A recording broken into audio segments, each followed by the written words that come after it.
तो नमस्ते भाई और बहनों। HDFC बैंक की रिजल्ट्स कल घोषित हो गई हैं। The HDFC bank results report a decline in the consolidated net profit to 16,258 crores in the first quarter of 25-26. It is down from 16,475 crores a year ago.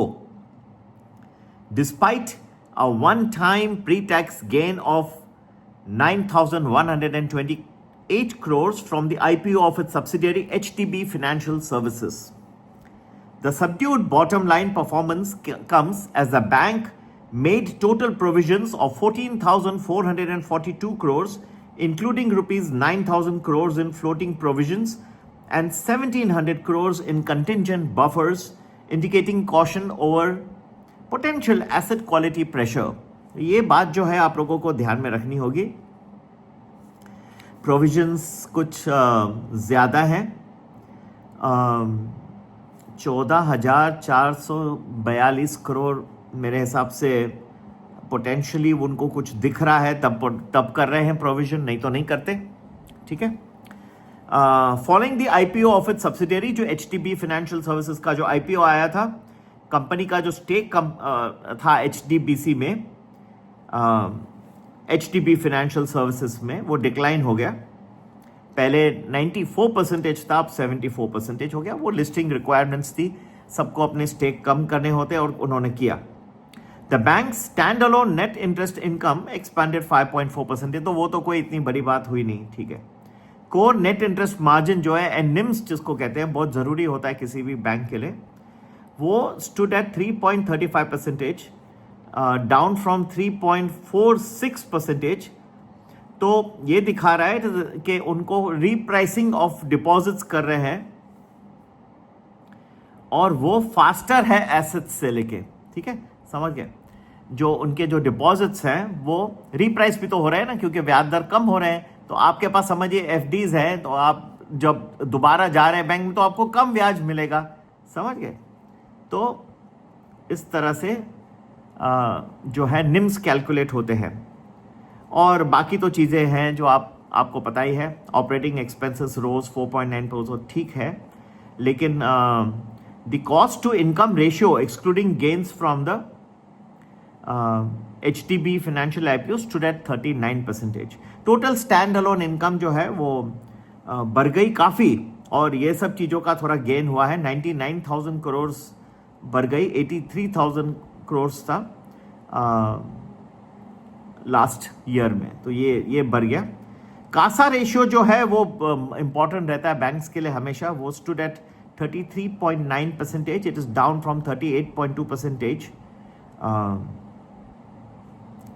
in the previous quarter, and capital adequacy ratio improve हुआ है to 19.88% from 19.33%। वो अच्छा है। लेकिन other income जो है वो काफ़ी बढ़ गई, जैसे मैंने आपको बताया। और ये सारी जो चीज़ें हैं दिखा रही हैं। और बोर्ड ने, बड़ी बात है, उन्होंने एक स्पेशल इंटरिम डिविडेंड भी 5 रुपीज़ का घोषित किया है और 1-to-1 बोनस इश्यू भी डिक्लेयर किया है। तो जिन शेयर होल्डर्स के नाम जुलाई 25 को दिखाई देंगे, तो उनको जो है पेमेंट अगस्त 11 को, तो 12-13 आज़ादी के कुछ दिन पहले आपके खाते में आ जाना चाहिए, ताकि आप अपने यूज़ कर सकें। ठीक है। बोनस का जो है रिकॉर्ड डेट है अगस्त 27, तो उसमें अभी तक वक्त है। और कुल मिला के अगर आप देखें तो जो मुझे मुख्य चीज़ जो नज़र आई इसमें रिजल्ट्स में HDFC बैंक की, वो ये था कि कंसोलिडेटेड नेट प्रॉफिट है वो कुछ कम है। लास्ट टाइम 1 ईयर के हिसाब से 16,475 करोड़ था, इस वक्त 16,258 है। तो प्रेशर ऑन द बिजनेस मेरे ख्याल से इस हिसाब से देखा जाए तो दिख रहा है। फिक्स्ड डिपॉजिट्स, ये जो निम्स का मैंने एक्सप्लेन किया, उसमें कई कॉम्प्लिकेशन। अब लोगों को जब रिटर्न आप लोग फाइल कर रहे हो टैक्स के, तो कुछ प्रॉब्लम्स लोगों को दिख रहे हैं।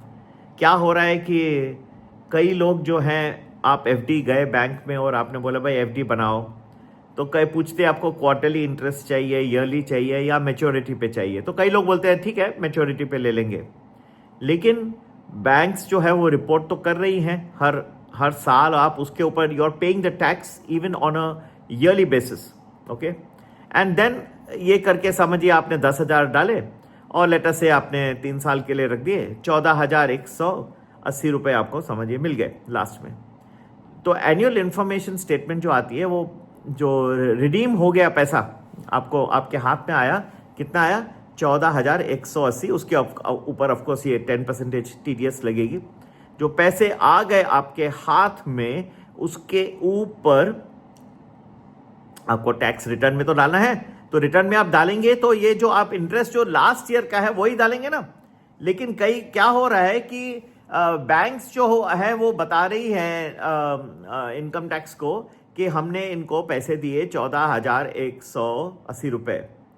तो वो एनुअल इंफॉर्मेशन स्टेटमेंट जो होती है, जो आपको यूज करनी होती है इनकम टैक्स के रिटर्न फाइल करते वक्त, वो दिखा रहा है 14,180, मतलब टोटल फिगर दिखा रहा है। जो आपको 3 साल में जो ब्याज मिला था वो एक ही साल में दिखाई दे रहा है। तो जब आप अपने रिटर्न फाइल करते हैं चार्टर्ड अकाउंटेंट भैया के साथ में बैठ के, तो आप जो ले रहे हो ब्याज सिर्फ आप लास्ट ईयर का ले रहे हो, समझिए 1,500 रुपये आप ले रहे हो लास्ट ईयर का। लेकिन इनकम टैक्स के जो AIS है वो जिस तरह से दिखा रहा है कि आपने 10,000 डाले और 14,180 रुपये आपको मिले, तो पूरा 4,180 के ऊपर आपको मेच्योरिटी पे आ जाती है टैक्स। अब किस तरह से इसको बैलेंस किया जाए ताकि आगे बात न बढ़े, आपको क्वेश्चंस नहीं उठे इनकम टैक्स, ये आपको बहुत ही केयरफुली करना है संभाल के। तो ये सब चीज़ें हैं, टैक्स प्लानिंग करनी पड़ती है। जितना हो सके इनकम टैक्स डिपार्टमेंट से आपको नोटिस न आए, अच्छी तरह से फाइल करना बहुत ज़रूरी है। इसलिए हम लोग हमारे पास आते हैं। मैंने पहले भी एक्सप्लेन किया है कि ये तीनों चीज़ें जो है इन्वेस्टमेंट्स और टैक्स प्लानिंग और इनहेरिटेंस प्लानिंग, कि आपका समझिए पूरा पोर्टफोलियो बन गया, समझिए एक 15 करोड़ टोटल है, किस तरह से आप अपने लोगों के बीच में बांटेंगे ताकि वो जब आप भगवान न करे लेकिन जब ना रहें तो उनको तकलीफ नहीं आए, एसेट्स उनके हाथ में आ जाए। ये इमूवेबल प्रॉपर्टी और शेयर्स दोनों के लिए लागू है। इमूवेबल प्रॉपर्टी के लिए थोड़ा ज़्यादा कठिन हो जाता है। कोऑपरेटिव सोसाइटीज़ आजकल प्रोबेट बहुत सारी चीज़ें मंगा रहे हैं लोगों से और वो काफ़ी कठिनाई हो जाती है। और लोग जो हैं वो उनके रिक्वायरमेंट्स बहुत है, तो क्या आसान रास्ता है कोई जो आपके नाम पे प्रॉपर्टी बच्चों के नाम हो जाए और कठिनाई भी ना हो? तो ये सब हमको लोग संपर्क करते हैं और आपको भी कोई क्वेश्चंस होगा तो ज़रूर ये भी हम तीनों साथ में सलाह देते हैं, investment advice, legal, tax planning और इनहेरिटेंस प्लानिंग, ठीक है। और जहाँ तक कि मार्केट्स का सवाल है, किस स्थिति में पहुँचे हैं भारत और अमेरिका के बीच में, अभी तक एक US ट्रीटी जो है, ट्रेड ट्रीटी अभी तक घोषित नहीं हुई है, फाइनल स्टेजेस में है। लेकिन अगर आप अमेरिका के भी सिचुएशंस देखें तो कई देशों के साथ, सिर्फ भारत की ट्रीटी की मैं बात नहीं कर रहा हूँ, उनका अभी तक कोई पूरा जो है समझौता नहीं हुआ है। अगस्त 1 की डेडलाइन नज़दीक आ रही है और ये ना भूलिए कि this is a summer season which is a holiday season in the United states. कई लोग हॉलीडे पे चले जाते हैं तो ट्रेडिंग थोड़ी थिन हो जाती है। जैसे क्रिसमस हॉलीडे से दूसरा समर सीजन है, अगस्त में कम होगी। तो इस वक्त ट्रम्प साहब की डेडलाइन भी आ रही है, ट्रेडिंग भी थोड़ी थिन हो रही है। इन दोनों की वजह से मार्केट में थोड़ा भी कोई नेगेटिव न्यूज़ आया, गिरने की संभावना है। और इस हफ्ते में भी मेरे हिसाब से कुछ दिन वीक नज़र आ रहे हैं मुझे, ठीक है। आगे जाने के लिए किसी भी तरह की आपको एडवाइस चाहिए हमारे से, चाहे इन्वेस्टमेंट्स के बारे में हो, टैक्स प्लानिंग के बारे में हो, लीगल टैक्स प्लानिंग, और तीसरा कि आपको कोई दिक्कत नहीं आए, कोई नोटिस नहीं हो, अच्छी तरह से आप अपना फाइलिंग भी कर दें। और तीसरा ऑफकोर्स इनहेरिटेंस, जो हम काफ़ी अभी उसके ऊपर जोर दे रहे हैं, क्योंकि हमने देखे कई हमारे सब्सक्राइबर हैं वो आगे चल के उनको बहुत दिक्कत आ रही है। पेरेंट्स रहे नहीं, एक तो उनका दुख उनके ऊपर है, पर ऊपर से कोऑपरेटिव सोसाइटीज़ बहुत हैरान करती हैं, ये लाओ वो लाओ डॉक्यूमेंट, सालों का साल लग जाता है, बड़े बड़े कोर्ट प्रोसेसेस उनके वकील बताते हैं। कुछ कुछ चीज़ें लागू हैं, कुछ चीज़ें नहीं लागू हैं। जैसे मेडिकल फील्ड बन गया है, वो बहुत सारे आप लोगों को आ रहे हैं, क्या कहते हैं, प्रोसीजर्स डॉक्टर्स करवा देते हैं, तो लॉ में भी कम नहीं है। और मुझे ट्रोलर और पीछे पड़ने वाले इस वीडियो के बाद, तो ये आप लोगों को तो पता ही है, ठीक है। वैसे लीगल फील्ड में भी बहुत लॉयर्स भी कुछ कोई सबकी बात नहीं कर रहा हूँ मैं, जनरलाइज नहीं कर रहा हूँ, बुरा मत मानिएगा। अगर आप लॉयर है तो यार आपसे भी क्षमा, आप डॉक्टर है तो भी क्षमा प्रार्थना।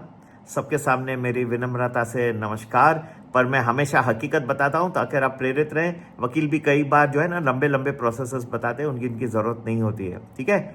तो ऐसे अच्छे जाने के लिए कि क्या सबसे अच्छा रास्ता है, सबसे आसान, मेरे पास आओगे तो मैं आपको सबसे इजी में इजी, सस्ते में सस्ता रास्ता बनाऊंगा। 9820861044। नमस्ते, जैन।